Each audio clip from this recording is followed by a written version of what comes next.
Hi guys, welcome back to my YouTube channel. For today is another video about tutorial.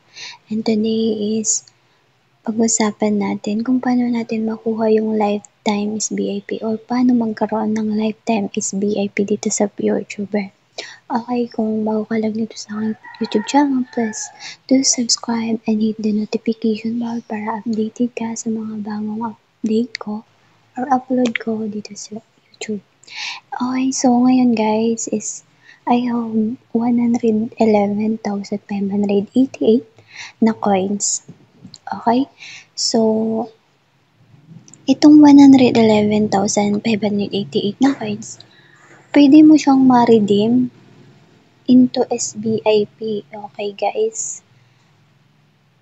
As you can see, meron dito 3 days SBIP, 1 day, 7 days, 30 days, which is kailangan mo ng 8,999 para makuha ang 30 days SBIP.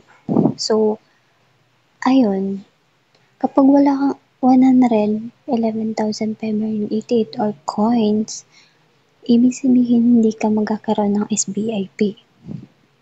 Okay? So, paano magkaroon ng coins? Ang gawin mo guys is, the more invite, the more coins na makukuha mo. Ito kasi yung coins na makukuha mo. Aabot siya ng 6,999 points into 30 days VIP. So, kapag maka-invite ka ng 10 people na individual, okay, na gagamit dito sa PureTuber. So, sa akin guys, kaya ako nagkaroon ng lifetime SBIP or VIP na dito sa PureTuber dahil nag-invite po ako ng tao. Okay? Maraming gumamit ng link ko dito sa PureTuber. So, ayun, meron akong lifetime SBIP. So, kung gusto mo ng lifetime SBIP, pwede kang mag-enter dito. Ayan, enter mo lang po dito. Ayan, tulad niyan. Ilagay niyo po yung code niyo or code niya para magkaroon ka ng points. And dito, magsi-search ka lang ng video, kikita ka na ng 30 coins. Ayun po, para dumami yung coins mo. The more coins, the more VIP or lifetime VIP ang makukuha mo dito.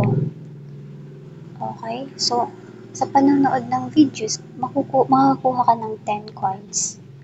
And use background play, 10 points, comments, 50 like videos, 50 points, or coins. Ayan, hanggang dito guys. Ayan, sundin nyo lang po yung mga tags dito kung gusto mo magkaroon ng lifetime SBIP dito sa PureTuber. Okay? So, ayun, sinasabi ko, once na meron ka ng points dito sa PureTuber, okay, matik na yan guys, magla-lifetime na yung dito ni, parang wala ka ng ads o ganun. Lifetime mo na siyang gagamitin yan. Okay? So, as you can see, merong dito, points. Sana pera na lang to, no guys, kasi di ba ang laki. Sad to say, hindi talaga siya pwedeng i-convert to money kasi dito lang po siya magagamit. Dito mo lang siya magagamit, okay? Pwede mo siyang i-redeem. I-redeem mo lang siya para magkaroon ka ng SBIP or magkaroon ka ng dito para walang ads, walang background. I mean, magkaroon ng background play, ganun. Parang lifetime mo na siyang gagamitin dito. Para yung ma-increase yung paggamit dito sa PureTuber, yun yung purpose, yung lifetime is VIP. Okay, so ayun na, yun lang po yung masasabi ko and sana may natutunan kayo guys. So sayang 'no, sa mga nagtatanong hindi po ito maiko-convert into money yung coins dito sa PureTuber, okey? Dito lang po yan mare-redeem, okey? Para magkaroon ka ng SBIP. So, that's all for today's video. Sana may natutunan kayo. And, okay, good luck. Thank you.